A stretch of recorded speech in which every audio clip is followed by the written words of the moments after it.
Meaning of Gallic. Gallic. Gallic. Gallic.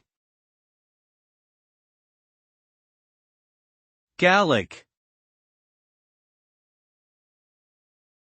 Gallic refers to anything related to the region of Gaul, which was a historical area comprising parts of modern-day France, Belgium, and Italy. The Gallic people were prominent in ancient European history, particularly during the Roman Republic and Empire eras. Their culture, customs, language, and traditions influenced many aspects of later European civilization.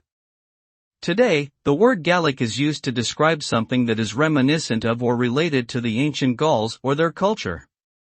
For example, a person might use the term Gallic style to describe a particular type of architecture or art.